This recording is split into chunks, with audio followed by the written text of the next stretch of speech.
ನೋಡಿ ಇದು ಯಾವ ಸಾಂಬಾರಿಗೂ ಮತ್ತು ಯಾವ ತಿಳಿ ಸಾಂಬಾರಿಗೂ ಕಡಿಮೆ ಇಲ್ಲ, ಆ ಥರ ಸಾಂಬಾರಾಗಿದೆ.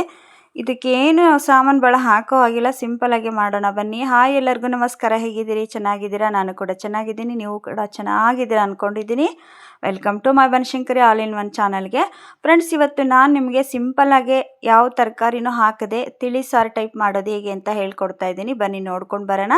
ಇದು ಶೀತ ಜ್ವರ ಬಂದಾಗ ತುಂಬ ಚೆನ್ನಾಗಿ ಅನಿಸುತ್ತೆ. ಇಲ್ಲಿ ಏನೇನು ತೊಗೊಂಡಿದ್ದೀನಿ ಅಂತ ತೋರಿಸ್ತಾ ಇದ್ದೀನಿ ನೋಡಿ. 2 ಟೊಮೊಟೊ ಹಣ್ಣನ್ನು ಕಟ್ ಮಾಡಿ ಇಟ್ಕೊಂಡಿದ್ದೀನಿ, 1 ಈರುಳ್ಳಿ ತೊಗೊಂಡಿದ್ದೀನಿ, ಒಂದು ಸ್ವಲ್ಪ ಕರಿಬೇವು ಕೊತ್ತಂಬರಿ ತೊಗೊಂಡಿದ್ದೀನಿ. ಇದು ತುಂಬ ಸಖತ್ತಾಗಿ ಆಗುತ್ತೆ ಸಾಂಬಾರು, ಮಾತ್ರ ತಿಳಿ ಸಾರು ಟೈಪೇ ಆಗುತ್ತೆ ತಿಳಿಯಾಗಿ. ಬನ್ನಿ, ಮತ್ತು ಸ್ವಲ್ಪ ಹುಣಸೆ ಹಣ್ಣನ್ನು ತೊಗೊಂಡಿದ್ದೀನಿ, ಮತ್ತು ಹುಣಸೆ ಹಣ್ಣು, ಟೊಮೊಟೊ ಹಣ್ಣು, ಒಂದೇ ಒಂದು ಈರುಳ್ಳಿ, ಕರಿಬೇವು ಕೊತ್ತಂಬರಿ ತೊಗೊಂಡಿದ್ದೀನಿ. ಈ ಕಡೆ ಒಂದು ಪಾತ್ರೆಯಲ್ಲಿ ಎಣ್ಣೆನ ಬಿಸಿ ಮಾಡೋಕ್ಕಿಡೋಣ ಬನ್ನಿ. ತುಂಬ ಸಿಂಪಲ್ಲಾಗಿ ಮಾಡ್ಕೋಬೋದು ಮತ್ತು ತುಂಬ ರುಚಿಯಾಗುತ್ತೆ ಸಾಂಬಾರು.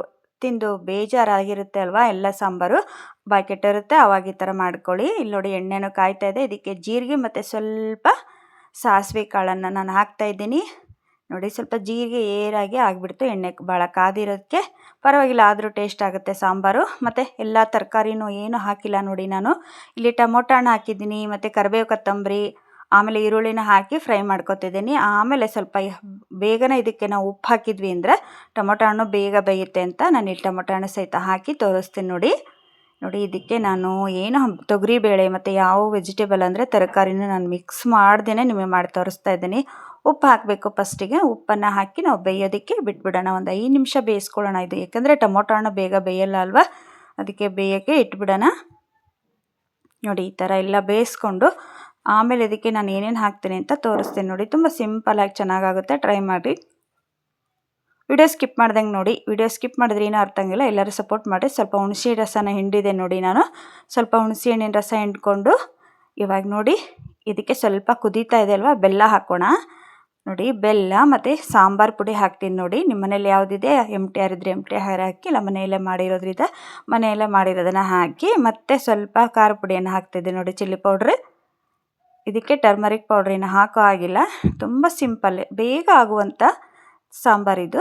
ಇವಾಗ ನೋಡಿ ಎಲ್ಲ ಮಿಕ್ಸ್ ಮಾಡಿಕೊಂಡು ಇದಕ್ಕೆ ನಿಮ್ಗೆ ಎಷ್ಟು ಬೇಕಲ್ಲ ಅಷ್ಟು ನೀರನ್ನು ಹಾಕಬೇಕು. ನೀವು ತೆಳುವಾಗಿರಲಿ ಸಾಂಬಾರು ಅಂದರೆ ಸ್ವಲ್ಪ ನೀರು ಜಾಸ್ತಿ ಹಾಕಿ, ಸ್ವಲ್ಪ ಗಟ್ಟಿಯಾಗಿರಲಿ ಅಂತಂದರೆ ಇದಕ್ಕೆ ಲಾಸ್ಟಿಗೆ ಒಂದು ಸ್ವಲ್ಪ ಪುಟಾಣಿ ಹಿಟ್ಟನ್ನು ಬಿಟ್ಟರೆ ಟೇಸ್ಟ್ ಆಗುತ್ತೆ. ಹಾಗಾಗಿ ಸ್ವಲ್ಪ ನೀರು ಜಾಸ್ತಿನೇ ಹಾಕ್ಕೊಳ್ಳಿ. ಇಲ್ಲಿ ನೋಡಿ ಇವಾಗ ಇದನ್ನು ಕುದಿಯೋದಕ್ಕೆ ಬಿಟ್ಬಿಡೋಣ. ತುಂಬ ಚೆನ್ನಾಗಾಗುತ್ತೆ ಇದು ಸಾಂಬಾರು, ಮಾತ್ರ ಟ್ರೈ ಮಾಡಿ ಫ್ರೆಂಡ್ಸ್ ನೋಡಿ. ಇವಾಗ ಮೇಲ್ಗಡೆ ಎಲ್ಲ ಜೀರಿಗೆಗಳು ತೇಲ್ತಾ ಇದ್ದಾವೆ. ಇಲ್ಲಿ ಒಂದು ಬಟ್ಲದಲ್ಲಿ ನಾನು ಸ್ವಲ್ಪ ಪುಟಾಣಿ ಹಿಟ್ಟನ್ನು ಕುಟ್ಕೊಂಡ್ಬಂದಿದ್ದೆ. ಈ ಥರ ಉದುರಾಗಿರಲಿ ಹಿಟ್ಟು, ಸ್ವಲ್ಪ ಕಾಳಿದ್ರೂ ಪರವಾಗಿಲ್ಲ ನಡೆಯುತ್ತೆ, ತೀರಾ ಸಣ್ಣಗೆ ಹಿಟ್ಟನ್ನು ಮಾಡಿಬಿಡ್ರಿ. ಇವಾಗ ಕುದೀತಾ ಇರೋ ಸಾಂಬಾರಿಗೆ ಆ ಹಿಟ್ಟನ್ನು ಬಿಡ್ತಾಯಿದ್ದೀನಿ ನೋಡಿ ನಾನು. ನೋಡಿ ಇವಾಗ ಸಾಂಬಾರು ಕುದೀತಾ ಇದೆ ಅಲ್ವಾ, ಇವಾಗ ನಾನು ಹಿಟ್ಟನ್ನು ಹಾಕ್ತೀನಿ ನೋಡಿ. ಗಂಟುಗಳಾಗದಂಗೆ ನೀವು ಅದನ್ನು ಕಲಿಸ್ಕೊಂಡು ಬಿಟ್ಬಿಡಿ ನೋಡಿ. ಈ ಥರ ಪುಟಾಣಿ ಸಣ್ಣ ಸಣ್ಣದಾಗಿರೋ ಪುಟಾಣಿ ಮೇಲ್ಗಡೆ ಬರುತ್ತೆ. ಎಷ್ಟು ಚೆನ್ನಾಗಾಗುತ್ತೆ ನೋಡಿ ಸಾಂಬಾರು, ಎಷ್ಟು ಲುಕ್ಕಾಗಿ ಆಗುತ್ತೆ. ಮತ್ತು ಟ್ರೈ ಮಾಡ್ತೀರಾ ಅಂತ ಅಂದ್ಕೊಂಡಿದ್ದೀನಿ ಸಾಂಬಾರು ರೆಸಿಪಿನ ನೋಡಿ. ಎಷ್ಟು ಚೆನ್ನಾಗಾಯಿತು ಅಂತ. ಇದನ್ನು ಸ್ವಲ್ಪ ಕುದಿಯೋಕೆ ಬಿಟ್ಬಿಟ್ರೆ ಬೇಗ ಆಗುವಂಥ ಸಾಂಬಾರು ರೆಡಿ ಆಯಿತು ನೋಡಿರಿ. ಸೂಪರಾಗಿ ಆಗುವಂಥ ಸಾಂಬಾರು ರೆಸಿಪಿ ತೋರಿಸ್ಕೊಟ್ಟಿದ್ದೀನಿ, ಬೇಗ ಆಗುವಂಥದ್ದು. ನಿಮ್ಗೆ ಇಷ್ಟ ಆಗಿದೆ ಅನ್ಕೋತೀನಿ. ದಯವಿಟ್ಟು ಪೂರ್ತಿ ವಿಡಿಯೋ ನೋಡಿ ನನಗೆ ಸಪೋರ್ಟ್ ಮಾಡಿರಿ.